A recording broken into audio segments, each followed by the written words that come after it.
revisit the message that shaped our history. The mission that broke boundaries and changed lives.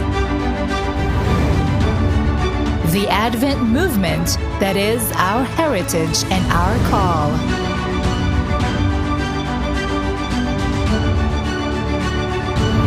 Rediscover who we are, why we're here, that drives the work we do and the lives we live.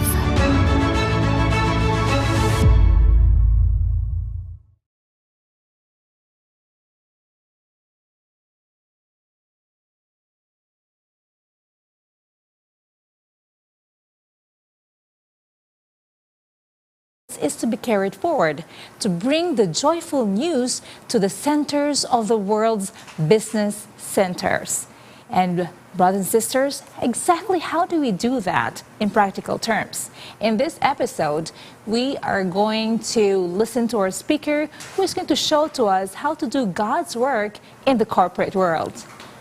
Yes, tonight I'm happy to be back to the studio, and of course I welcome back Jade also, who for some nights was missing in our program. But actually, it was actually a space for her to be with her family.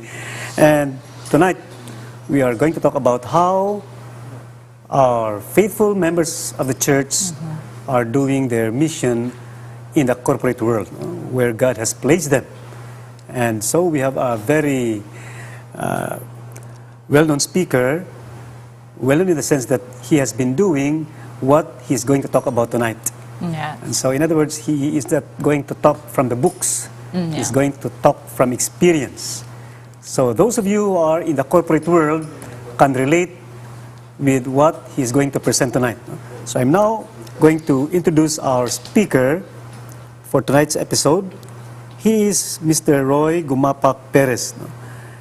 He is currently the president of the Adventist Laymen's Services and Industries, or better known as ASI or ASI, of the Southern Asia Pacific Division. At the same time, he is also a member of the Board of Trustees of the Adventist International Health System Philippines Incorporated, or AIHSPI. Okay? And also, he serves as president of Kana Select Global Marketing Corporation. In other words, our speaker tonight has been in the corporate world for some time, and we are happy that he has succumbed to a request to mention what have been done, okay, in his own milieu or in his own setting. Okay? And I believe he will also cite examples of many other faithful Adventists who, despite their busyness in their employments, in their businesses, yet they always think of God's mission. And so let's welcome tonight in our episode, Mr. Roy Gumapak Perez. He holds a master's in business administration, by the way. And so he will be blending his theory and practice. Mayong gabi mga kapaglaom. Ining nangaging mga gabi daghan kitag nangatun-an mahitungod sa ato nga iglesia, ang history ug mission niini. Karon nga gabi mga igsoon, atong tun-an ang doing God's mission in the corporate and business world. Kung unsa man ang imuhang negosyo, kung unsa man ang imong profession, dili kana sulagma, dili kana aksidente. Your business or your profession is a mission for the Lord. Now let me run through with the following components. There are 4 items tonight. Number 1, religion and business are one. Second, let's talk about city missions and the business model of Paul and some examples of successful people who put God above all things. Usahay mo ingon ta, unsa ba di ay ang religion? Negosyo ba di kana? But in this context, as published in Adventist Review in 1987, when there was an ASI convention at the North American Division, there were entrepreneurs who were discussing about best practices of their businesses. And on that discussion, they went down to the writings of Ellen G. White that says, religion and business are not two separate things, they are one. Mga igsoon, si Sister White nagasulti sa iyahang sinulat sa Councils on Stewardship, page 148, the desire to accumulate wealth is an original affection of our nature, implanted there by our Heavenly Father for nobler ends. Mga kapaglaom, dili dautan nga kita magunahuna nga makakabot o mga kabtangan. Ang Ginoo na implant kana sa tagsa-tagsa kanato apan sa hinungdan nga diin kini adunay maayong kasangputan bahin sa buhalaton sa Ginoo. Religion and business in this context appeal ang atong mga employment. Religion and employment, religion and business are not two separate things, they are one. And in a publication of the Adventist World, according to J.C. Swicker, J.C. Swicker is the founder and president of Hy-Vee Camp International. It is a group of Adventist businessmen in Europe, which in this article he mentioned that there were four leaders of our church who were actually entrepreneurs and even inventors. Number one, Uriah Smith. Sa atong nailhan ni Uriah Smith, he was an evangelist. He was an author. But Uriah Smith was able to have this prosthetic leg patented, and also he was an inventor of a foldable chair. The other one is Joshua Himes. Joshua Himes was the marketing genius behind the Millerite movement. And the other person is Dr. John Harvey Kellogg. Dr. Kellogg is known or famous with his products, the granola, cornflakes, peanut butter, soy milk, and other products. But Dr. Kellogg, he invented types of exercise equipment that is still used today. And the last person here as our good example is Edward Alexander Sutherland. With his team at the Madison College, he was inspired by Sister White when he was told by Sister White to explore on the potential of soy products or soybeans. And because of that, with his team, Edward Sutherland was able to create 30 different products derived from soy. Mga igsoon, sa atong panahon karon, ang Ginoo nagatanaw nga diin kita tanan magtrabaho kauban kaniya. That's why in the writing of Mrs. White on city missions, there are two categories that I'll be talking here. Number one, laborers in the cities. You and I are laborers in the cities, mga kaigsonan, which according to Sister White, the work of God in this earth can never be finished until the men and women comprising the church membership rally to the work and unite their efforts with those ministers and church officers. Dili lamang ang atong ministro, mga opisyalis sa iglesia, kundili kita usab kinahanglan mo rally together with them. And she continued by saying, the Lord desires His people to arise and do their appointed work. The responsibility of warning the world rests not upon the minister or the ministry alone. The lay members of the church are to share in the work of soul saving by means of missionary visits and by wise distribution of literature. Many who have never been warned may be rich, mga kaigsonan. Ingon ana ka importante, bisan lamang sa usa ka simple nga pagpanghatag og mga literature or magazines would be a great help to the work of God. And according to Mrs. White, While it is in the order of God that chosen workers of consecration and talent should be stationed in important centers of population to lead out in public efforts, it is also His purpose that the church members living in the cities shall use their God-given talents in working for souls. Now si Ellen White, wala lamang magsulti about laborers in the cities. She is also talking about the diversity of gifts. Uban kanato, daghan og mga klase-klase kitag mga talento. Si Mrs. White nag-ingon siya, in connection with the proclamation of the message in large cities, there are many kinds of work to be done by laborers with varied gifts. Some are to labor in one way, some in another.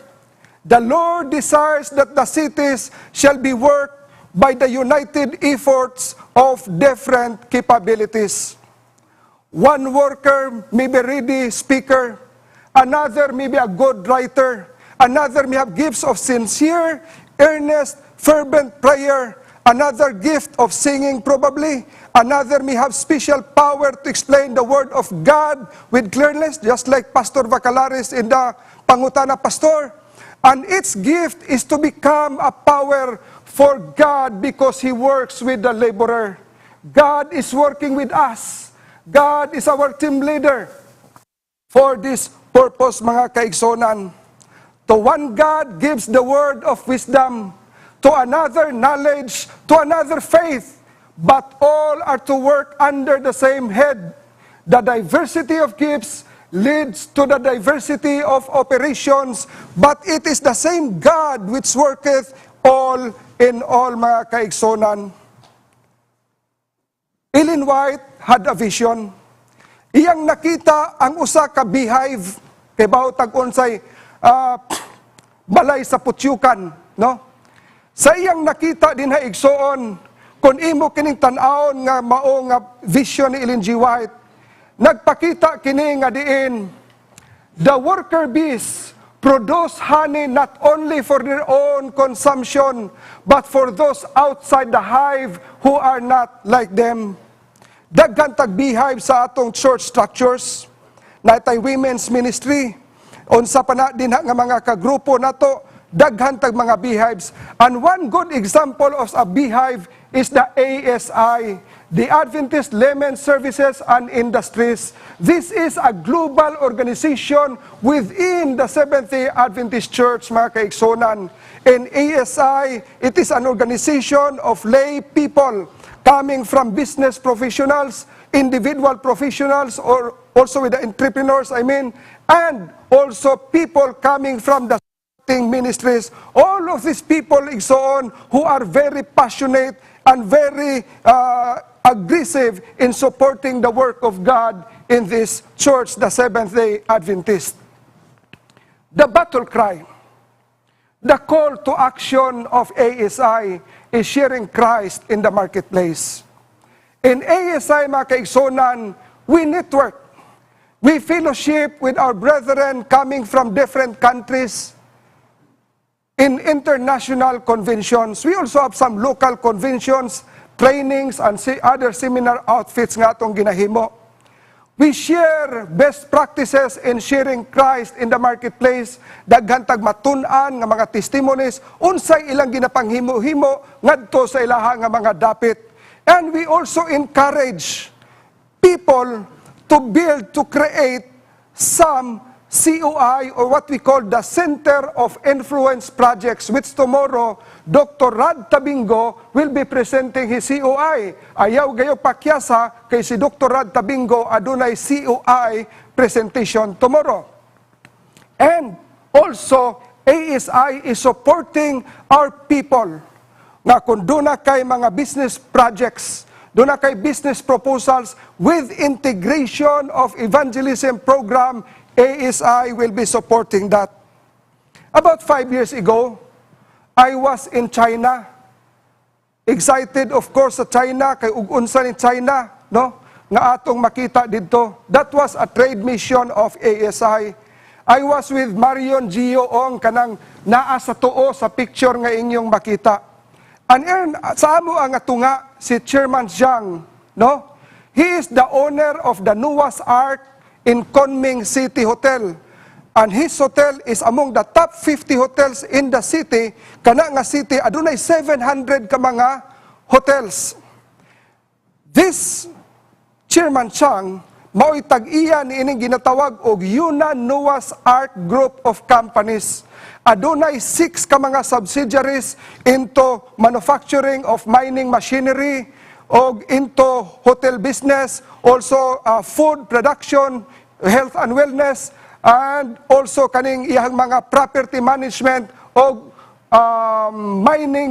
mining equipment na kaigsunan, plus the Polytechnic Mineral Research. So ang iyang business igsoon naglangkob sa upat ka mga segments: the manufacturing, service, food, and trading. Mao ni mga pictures akong ubang mga kauban nga didto nagtuyok sa mao nga lugar. One thing that has attracted me kay kani si Chairman Xiang, masuporta kay siya sa buhat sa Ginoo. Iyaming gidala sa iglesia nga diin iyang ginasuportahan. Makita nimo din sa picture nga diin pagsulod namo kung ka mainiton ang mga nato nga mga, no? Dinha sa gawas nag-line up, nag-clap og hands ug nagkanta isip ilang pag-welcome kanato. Og dinha imong makita apil ang mga batan-o naga-involve sa ilang church worship. Og nakaadto usab kami sa iyang Center of Influence nga project. Aduna siya Gimin Nature Health Center. It is a health and wellness center with state-of-the-art technology nga iyahang mga gamit dito mga kaigsunan. When we interviewed Chairman Xiang kung unsa ang mga best practices, unsay sikreto niya sa maong nga negosyo, nganong nagmalampuson siya, mingon siya, number 1, it is philanthropism. Dili siya hakog igsoon, matinabangon kaayo siya ngadto sa uban nga tao kay kabus ang iyang kagikan. The culture of gratitude, no? Mapasalamaton sila kanunay. They have to acknowledge that God is providing them the blessings, and above all, His strong support, His strong commitment to the work of God. Ang ASI, adunay mga conventions nga ginahimo, nga ginatawag natog Asia Pacific Convention. ASI nagalangkob sa 14 ka mga nasod, 14 countries as listed din sa inyong screen. Og adunay union, 9 union chapters nga mga aktibo niini. So dinha sa mong conventions, makakita ikaw o mga daghan nga mga tao coming from different countries. And in one occasion, in 1987 convention in Davao, we were graced by Mayor Sara Duterte and other big people in the community. In 2016, we were in Bali, Indonesia. In 2017, Davao, Philippines. 2018, Bangkok, Thailand.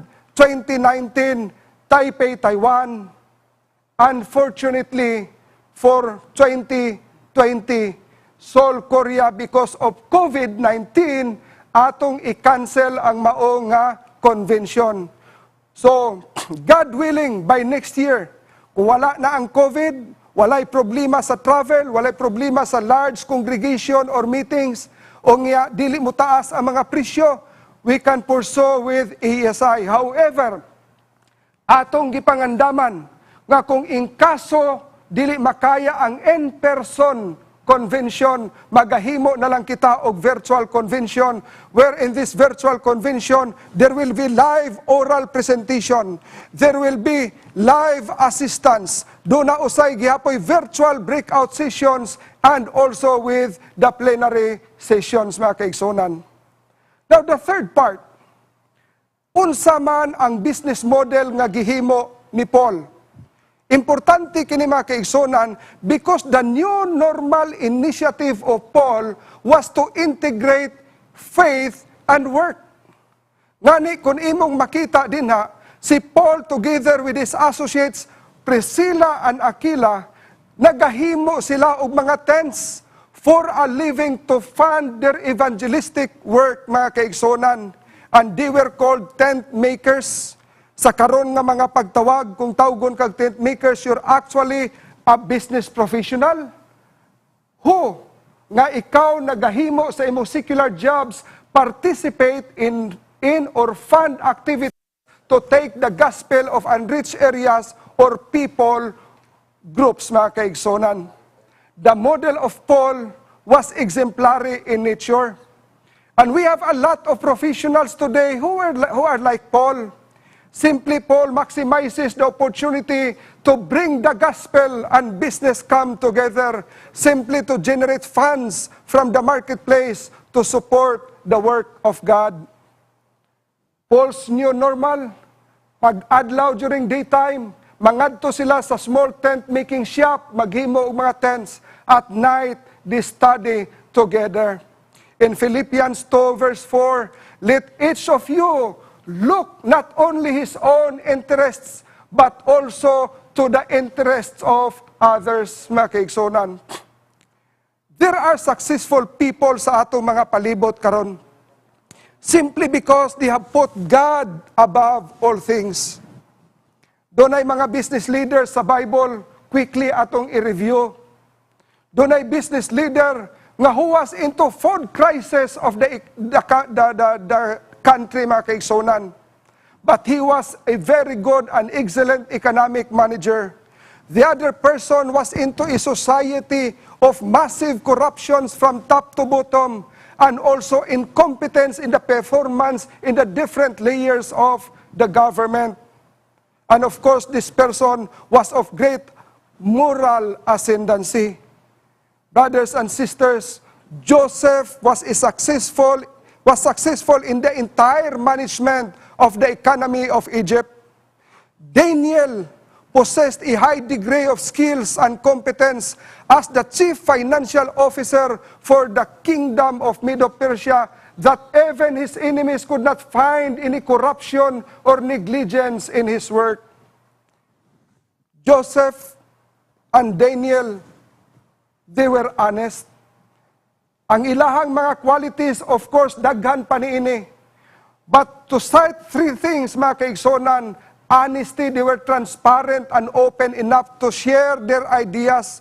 They have the integrity as they are courageous enough to challenge the process, dili sila nahadlok. And also, the trust. They have the public trust. They gain the confidence of others. That's why they're able to rally the people to work with them as a good team in that respective countries or kingdoms that they were at the time. Mga kaigsonan, if we have the qualities of Joseph and Daniel, we will have the staying ability in business and profession. Magdugay ka sa imong kumpanya, magdugay ka sa imong negosyo, kung ikaw adunay honesty, integrity, and trust sa imong mga kauban. And these are the bare minimum in modeling the way in our respective workplaces. These are the bare minimum to personal witnessing, testimony to the purity and sincerity of your faith, mga kaigsonan. Simply integrate faith and work. Doon ay mga Adventist models. Desmond Doss and Ben Carson. Desmond Doss was a war hero, claimed the right to refuse to perform military service on the grounds of freedom of thought, conscience, and religion. He won the U.S. Medal of Honor as a medic serving in the Pacific during World War II. The only Congressional Medal of Honor recipient who never used weapons to kill. Desmond Doss, nakaluwas siya, nakarescue siya, og 75 ka mga sundalo, bisan pa man sa tiliwala, sa dakong gubat, o sa kalisod, o kakuyaw. Ben Carson, ilado nga doktor. He was the first to successfully separate twins conjoined at the head. He was the person, the one of the 89 living legends in the Library of Congress, and also an awardee, the Presidential Medal of Freedom, the highest honor a civilian can receive, and that was awarded by no less than the President George W. Bush in 2008. And he was awarded with 38 honorary doctorate degrees and dozens of national merit citations. He was a cancer survivor, and he was offered for a scholarship to West Point because of his medal-winning marksmanship during his high school days. Ben Carson is the Secretary of Housing and Urban Development under the Trump administration. Thus, Carson, they simply have integrated work and faith sa ilahang mga kinabuhi, mga kaigsunan. Ang ilahang success stories, gihimuan og Hollywood movies kini mga kaigsunan. Desmond Doss, Hacksaw Ridge. Ben Carson, Gifted Hands. Both Doss and Carson, they prioritized and glorified God. Carson and Doss, they raised the bar of God and their faith in the global spotlight, mga kaigsonan. How about sa ato ang mga local contributions? Naaba kitay mga examples nga mahatag ni ini. Long before, mga kaigsonan, nga ang atong total member involvement na coined, nahimong usa ka nindot og solido nga programa, doon na natay mga members who were into TMI in action. Like Brother Jerry P. Jomok, a businessman in Cagayan de Oro. Na-amazed ko anin niya igsoon, and I call him as de facto literature evangelist. He purchased books and magazines coming from USA, coming from Amazing Facts, 3ABN, ug iyaha kaning ginadistribute, and he has been doing this for the last 10 years. Ang first book niya nga gihatag was locally sourced out, The Book That Cannot Be Destroyed, and then second book, Morning 10 Commandments, Twice Removed. And nagapalit siya og mga books coming from Amazing Facts and also magazines, kani makita ninyo dinhi nga The Rest of Your Life and Hidden Truth. Now, if you look at this, mga kaigsonan, a businessman like him, he was simply distributing these books and magazine within the sphere of his personal influence. The businessmen and the professionals nga iyang mga kaila ug iyang mga masugatan. Brother Jerry P. Jomok is simply making an extra layer of evangelism. Ang dili maadto sa uban, iyang naadtuan. And his motivation is according to the writing of Ellen G. White on this booklet. It is true that some who buy the books will lay them on the shelf or place them on the parlor table and seldom look at them. Tinuod may kaigsunan, mapasagdahan ra na. Still, God has a care for His truth, and the time will come that these books will be sought for and read. Kaniadto mga igsoon, maghisgot ito like sunlight, exercise, nutrition, fresh air, etc. Wa kay maminaw. Pag-abot sa COVID-19 pandemic, o sinito po, sought for ang kanang mga butanga, ang mga tao hing pansin na. So this brother, mga kaigsonan, a businessman, Brother Jerry P. Jomok, is simply sharing Christ in his marketplace. Doon na po tayo mga igsoon, mga kaigalaan, mga kapaglaom, nga they are actually entrepreneurs, but at the same time, they are evangelists. Sa ilang kabisi, sa kadaghan nila nga giatubang, apan doon na sila'y panahon sa pagpang-imbanghelyo. Kini mao si Engineer Gideon Romagira. He is the current president of the Northeastern Mindanao Mission, ASI.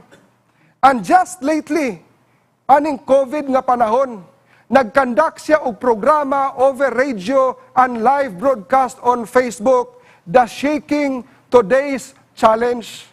Another person igsoon, another entrepreneur, a contractor sa iyang negosyo, si Engineer Dennis Sasil. Nagahimo usab sa maong programa sunod sa kang Brother Gideon, The End Time Messages from Jesus. Mga higala, si Brother or Engineer Gideon Romagira, Engineer Dennis Sasil, ug maingon man usab sa ilang kauban nga si Brother John Galion, nagahimo sa model ni Paul. They are entrepreneurs, but at the same time, they are evangelists. And we praise God sa ilahang mga gipanghimo, they're able, kaning ilang combined efforts mga kaigsunan, nakahimo sila pagbautismo to a total of 245 souls sa upat kahugna nga maong evangelism activities nga ilang gihimo. Mga higala, duna tay mga kaigsuonan, nga dunay mga daghang testimonya sa ilang kinabuhi. Ania kitay video karon nga akong ipakita, palihog sa pagtan-aw niini o kaning nga video pagatanawa.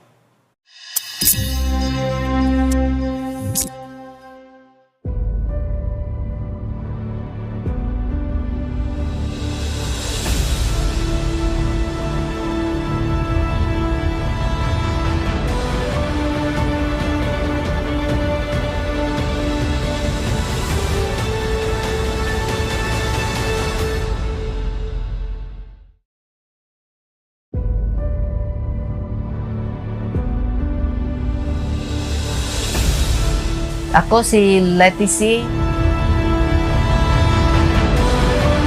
Na ako yung gamay nga panginabuhi diya sa Iligan. Ang mong ngalan sa tindahan kay Siron Del Nuts and Bolt.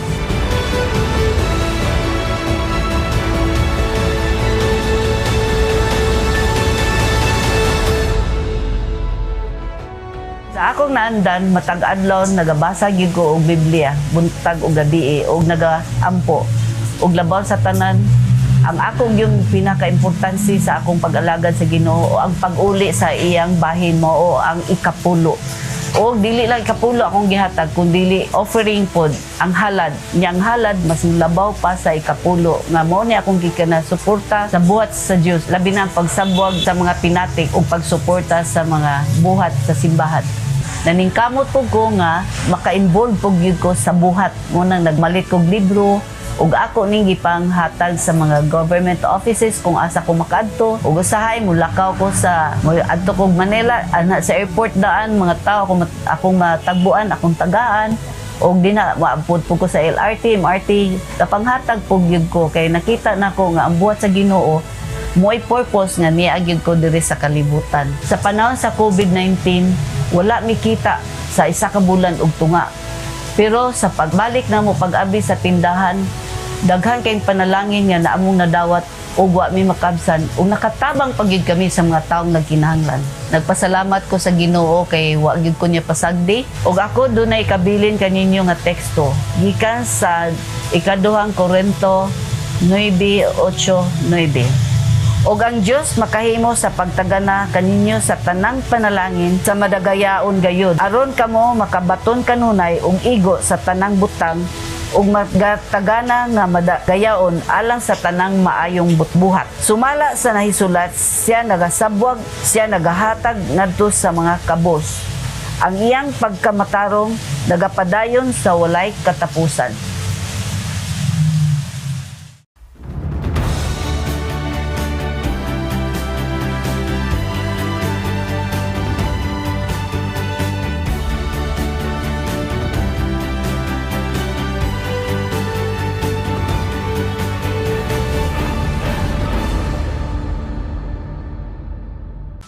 Ako si Ivia Perez Ong, lumulupyo dinhi sa Iligan City. Usa ko ka membro sa Adventist Layman Services and Industry. Ang among panginabuhi mao ang pag-operate sa usa ka sand and gravel quarry o crushing plants. Dinhi sa planta, dito sa quarry areas ug dito sa opisina, aduna kami gihimo nga 30 minutos devotional or worship sa dili pa kami magsugod sa among trabaho. Sa among pagnegosyo, nagagahin kami og pundo aron masuportaran ang nagkalain-lain natong programa sa atong iglesia o sa atong denomination. Sama sa Women's Ministries, Children's Ministries, AMR Sulads, pagkatag-katag sa mga pinatik, evangelistic efforts, ASI programs o sa pagsuportar sa paghimo og mga church buildings. Sa among pagnegosyo sulod sa madaghang mga katuigan, among natagbuan ang daghan nga mga kalisdanan o hagit sa pagpanginabuhi. Akong mahinumduman ang mga mapait ug mga dagkong problema sama sa bankruptcy, pagkasira o closure sa mga negosyo, pagka-embargo sa mga properties, bisan pa man sa kaugalingon namo nga puloy-anan, o dili namo hikalimtan nga usa kami ka victim sa bagyong Sendong. Akong mahinumduman nga niadtong tuig 2011, aduna kami beer planta nga nagatindog alang sa pagbuak sa mga bato or usa ka crushing plant. Apan niadtong December 16, 2011, pag-abot sa dakong baha gumikan sa Typhoon Sendong, ang tanang nakabarog nining lugara nagupok og naanod. Apil na ang mga equipment o gubang mga butang bisan pa ang among opisina didto sa syudad. Dili namo to kalimtan nga eksperyensya kay nahimo katong dakong kapait sa among kinabuhi nga di ay bisan ta magalagad sa atong labaw makagagahom, dili kita exempted sa mga kalisdanan ning kalibutan. Samtang kami nagaatubang sa daghang mga kalisdanan, wala na mo wad-a ang among pagsalig, pagtuod diha sa atong labawng makagagahom. Nagapadayon kami sa pag-uli sa iyang bahin, paghatag sa mga halad, pagsuportar sa iyahang mga buluhaton. Ug among nakita, adlaw-adlaw ang daghang mga milagro nga nahitabo sa among kinabuhi ug mga daghan ug dagkong panalangin nga iyang gihatag kanamo. Dinha sa Salmos 37 bersikulo 24, nagaingon si Haring David, bisan siya mapukan, dili siya muhayad nga dayon. Kay si Hiyuba magasaknay kaniya sa iyang kamot.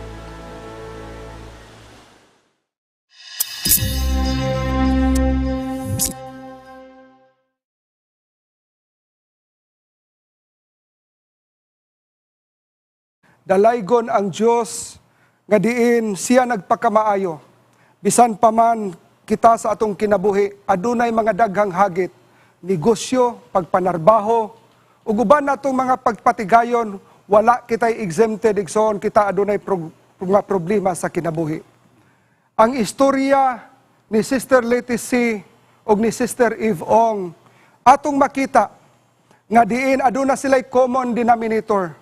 Ang common denominator nila maigsoon, they are simply taking care of God's ownership. Nagmatinumanon sila sa pag-uli sa ikapulo, mahinatagon sila sa halad, nagasuporta sila sa buluhaton sa iglesia sa nagkalain-lain nga mga programa nini. Mao kana ang saad sa Matthew 6:33, apan maoy unahan ninyo pagpangita ang gingharian og ang pagkamatarong gikan sa Dios, ug unya kining tanan nga mga butang igadugang dinha kaninyo.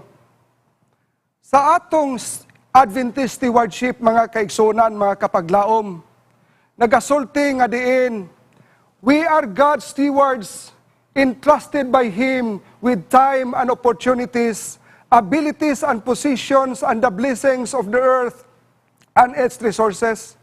We are responsible for Him for their proper use. We acknowledge God's ownership by faithful service to Him and our fellow human beings, and by returning the tithe and giving offerings for the proclamation of His gospel and the support and the growth of His church. Stewardship is a privilege. Usbon ko. Stewardship is a privilege given to us by God for nurture in love and the victory over selfishness and covetousness. Stewards rejoice in the blessings that come to others as a result of their faithfulness. Mga igsoon, si Mrs. White nagsulti, Christ Objects Lessons, page 352, nag-iingon siya, success is not the result of chance or destiny. It is the outworking of God's providence, the reward of faith and discretion, of virtue and persevering effort Ang kalampusan dili sang putanan sa sulagma o kapalaran, kini mao ang katumanan sa pagtagana sa Dios. Ang ganti sa pagtuo og pagkabuutan sa hiyas og mapadayonon nga pagpaningkamot. Si Mrs. White nagasulti nga diin kita mag-glorify ngadto sa Ginoo. Og iyang gi-quote ang 1 Corinthians 7:24 nga nagaingon, "Let every man wherein he is called therein will abide with God." Og siya nagaingon, ang negosyante mamahimong magdumala sa iyang negosyo sa usa ka paagi nga himayaon ang iyang agalon ukon ang Dios tungod sa iyang pagkamatidod-anon.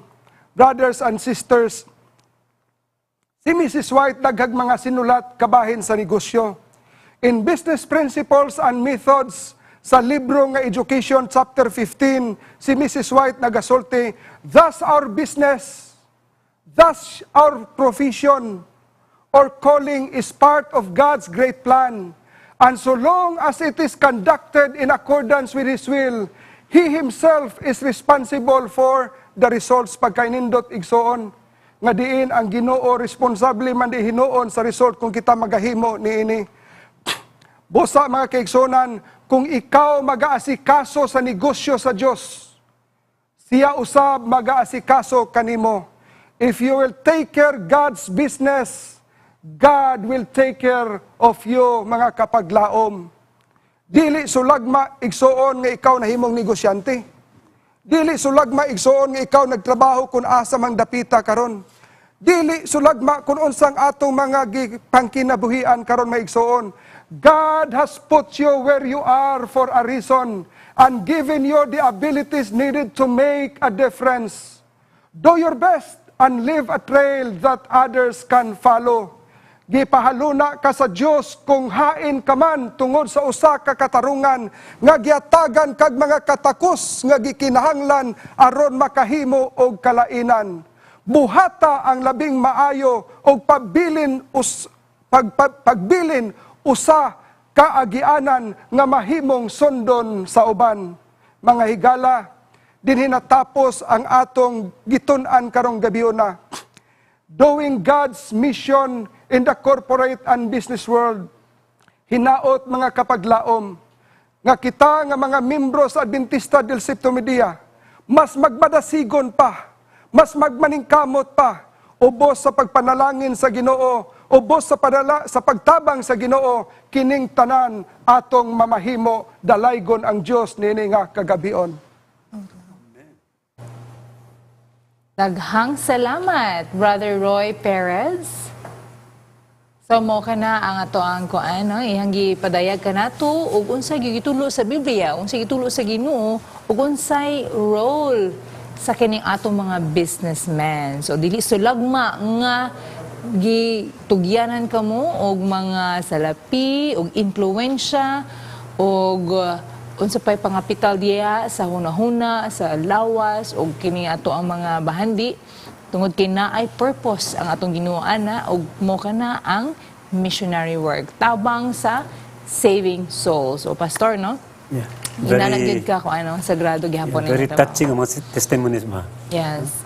And I'm very happy nga daghan na mga kaigsunan nga bisan sa ilang kabisihon sa ilang panginabuhi o sa ilang negosyo, mugahin sa panahon gyud paghatag mga libro, you know, o kanang principle sa stewardship pa.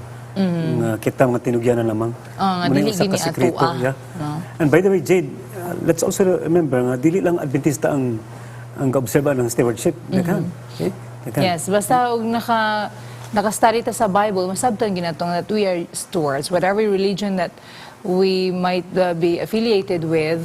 Kung na ato lang nasabtan ginang stewardship, mo gina siya mahimong resulta sa ato ang pagtuo bitaw, pastor. Nga ato ginang ipagawa sa ingon ana. Daghan nag-comment rin, kapasalamat sila sa mga testimonies kay very inspiring ko, no? Even I myself, no? Now, si Sir Roy yun, nag-mention about tent-making model of mission. No? At gikan sa practice ni Paul. No? Yes. Na siya, gahimog tent yun literally, aron sa pagsuporta sa kagalingon, o aron po nga makakontakt sa mga tao. In other words, ang pagka-tent maker ni Paul, it's not only for survival, but it was also for the purpose of what? Connecting with people. Kaya kung di mahimog tent, waan po yung mga tao mo doon niya, mapalit og tent. So manang model kung gina-promote sa urban mission. No? Based on our profession, kung kita man usa ka natay machine shop, o natay computeran, internet cafe, o natay restaurant, mahimot ang tent makers there, or based on our profession. O mo na siya mahimo na tong point of contact. That's it. We will regard it as a point of contact, not the opportunity to connect with people ato sila masangyawan sa Kung dili pa ta mahimong, in quotes, I'm sorry mahimong pabigat sa denomination. No? Kay kini mga tahana, they are working, doing the Lord's work, and they are not even paid by the tithe. So imagine, they are the ones paying tithe. Muna akong kinipadasi kanino, kamong naa sa corporate world, or kamong naa sa mga schools na dili Adventist, no? Do not feel deprived. No? Kay, you know, Jade, I've always mentioned this ba, sa karang panahon, may mga tao nga, bulahan kay ko nga, kitagaan ko gigayon makatrabaho sa atong denominational work, sa atong school, sa atong hospital, ako mga anak ko trabaho bulahan kay may nga mga workers ni sa Ginoo. Karon igsoon, I've always said this, no, that God's work is getting wider outside church employment. That's right. Daghan mga missionaries diha nga wa ginabayaran sa tithe, and they're the ones paying tithe, in fact. Yes, and that's because they consider it as a privilege to be involved in the mission of saving souls. Ilang kita na mga pastor kay ang ganti puhon sa Ginoo nga gi-promise sa ila pagbalik niya. And other than that, no, I also want to emphasize that God's blessing is not always in terms of material or tangible material things. No? Usapan na mahigala. No? Katong gihatag nga sample gana ni Sir Roy, muto yung mga, kailangan ko itong mabihana eh. Matagiligan to. Mga buotan to. I mean, mga active po sa church to. Okay? So, gipanalingan sila in terms of kining financial or material benefits. Panduna po yung mga tao nga faithful sa, pero dili sa material ang pagkanalang sa Ginoo. Lahi po. In other words, we should not always equate God's blessings with material or tangible things. No? Kaya na po yung mga tao nga walay material things, but they are also happy, they are blessed with having a good family, na ang kalinaw sa panumupulianan, na ang assurance of salvation. So that's also a big blessing. Okay? That's right. So in other words, it depends upon God. No? It is at His disposal. Lain-lain ang iyahang panalangin. So we have to see it that way, no? Kay limited ang Ginoo sa paghatag sa bahandi lamang. So, dahil kay salamat, Sir Reno, sa imong presentation tonight. I know many were inspired. And sa mention din ina, ugma na pod, o sana pod ka pamaagi sa doing God's mission in the city, no? Kanang center of influence. No? So, ang atong speaker, usa ka medical doctor, but nasa ron sa somewhat kind of business, no? Yes. So, nasa iyang restaurant. Yes. Okay, so, tanaw taon sa iyang pamaagi pod, no? How to sustain and how he can do God's mission. And we have 3 more topics, no? Tomorrow night, Friday evening, and on Saturday morning. Yes. So, before kumaadto sa atong prayer request, Jade, gusto na ko timbayan ng mga tao. Kay kabalo ko, kanunay sa katanaw nining programa, no? Una, kini si Sir Joel Dalagwan o si Ma'am Beth. Ang gabi kanyo, ninong ninang. Matur pa nila, kita mi sa kasal ni Marvin. No? They always watch this program. No? Ug ang atong mga workers diya sa Adventist Medical Center, Iligan. Kay katanaw, bina si Ma'am Jeanette Almuhuro, nakita na ko yung pangalan din o kana pong nasa school, no? Adventist Medical Center College, o labi na kay Marvin o kay Dayan Baloro, bagong kinasal, ang Diyos magapanalangin kaninyo, o usab si Aizar o si Sara, Aizar Montero o Sara Dumasyan, di ba sila minyo, unon pa, o sa kang Ma'am Eve Ong, kanunay po sa katanoan niya daw, igsuon ni Sero, ikatong ganihan, no? Itong may kwarihan, o Mrs. Letty C. Mga faithful Adventist gini og dasig sa MACFA or sa kining atong federation diha, no? Og sa ako pong mga silingan sa Mountain View College, si Edwin og Allen Harvilla og kang Dondon og iyang wife Tero. May gabi kanyang tanan og ginaot kamo magtiwas ani nga serye. Ko Jed na po kay mong timbayaon. Idugir ba ka nawala diri? Salamat sa atong mga viewers nga nagtultul gyud niya itong tulumanon. Lest you forget, happy na ta mahuman. It's this Sabbath na, December 5. So don't miss the remaining episodes of this series. Okay. So So, iampo ang ato ang mga prayer request ya, Pastor. yeah. So mag-ampo ta mahigala ug ako ni panglakbitan kini mga pinasahi nga mga hangyo samtang kita mag-aampo. Okay? O Diyos, nga balaan, gamhanan, apan may gumawang ka namo. Daghang salamat na sa Ginoo, sa usa na pud kay gayon nga kami nakakaton sa imong mga pamaagi, imong gitudlo ka namo sa paghimo sa imong bulaton. O Dios, kami masalaypon, adunay kahadlok usahay, adunay pagduduha. Apan ikaw, wala gid nagkulang sa pagpakita sa mong pagsalig kanamo. Labi na Ginoo sa pag-intriga nimo sa mga resources o sa mga bahandi ikan sa mga kamot ngadto kanamo kay ikaw adunay pagsalig kanamo. O Dios, amo ikaw ginadayeg tungod imo kami gipakita sa mga maagi sa mga tao nga imong itagaan og hiyas nga magnegosyo uban pinaagi silang profesyon sila nahimo nga kahayag sa dapit diin sila imong gibutang.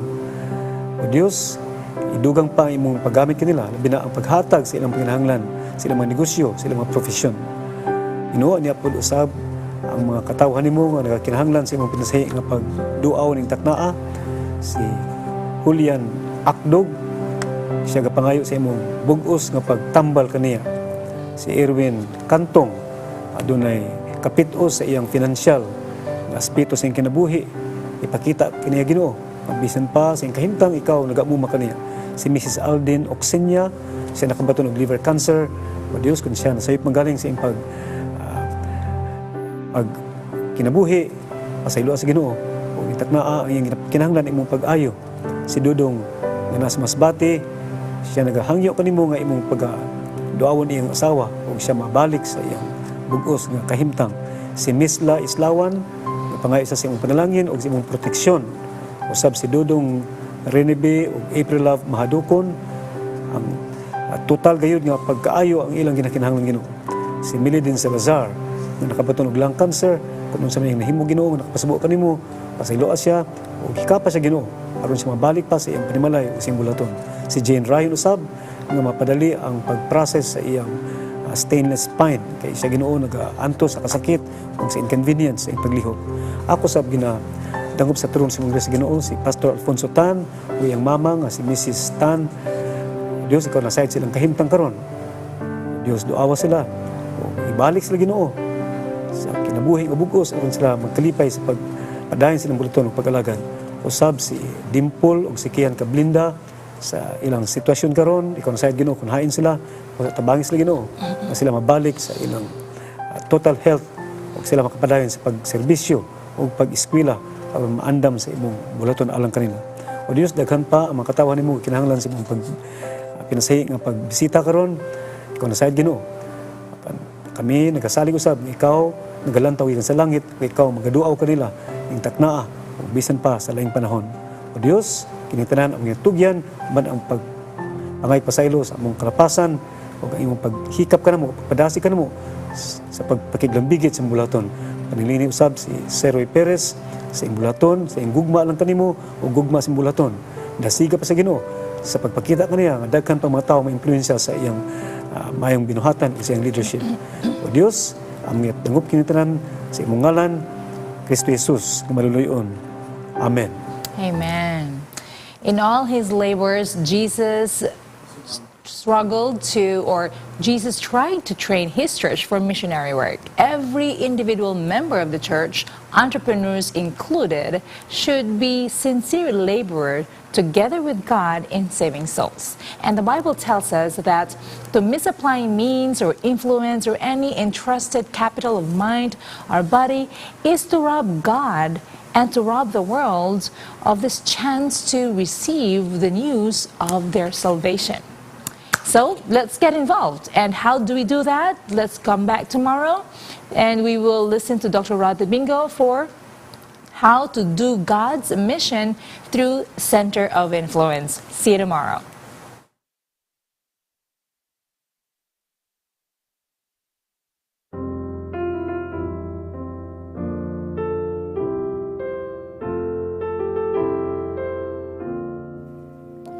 Imo na ako, O Ginoo, tudluit,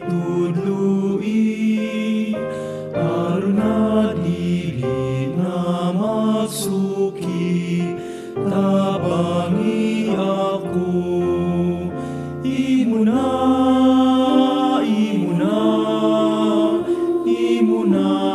ako, Jesus. Imo na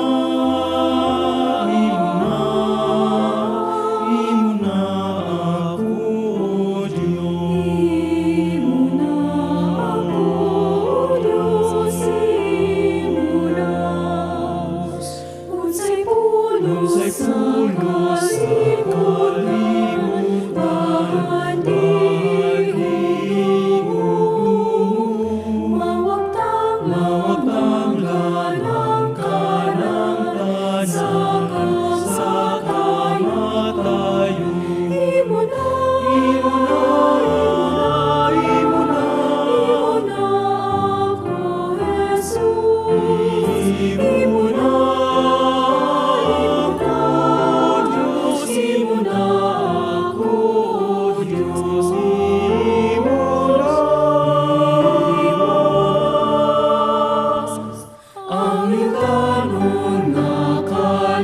kalipayan, umalagi naman ang tanan pulos kakawangan ni kalibutan, kalibutan, kalibutan, kalibutan.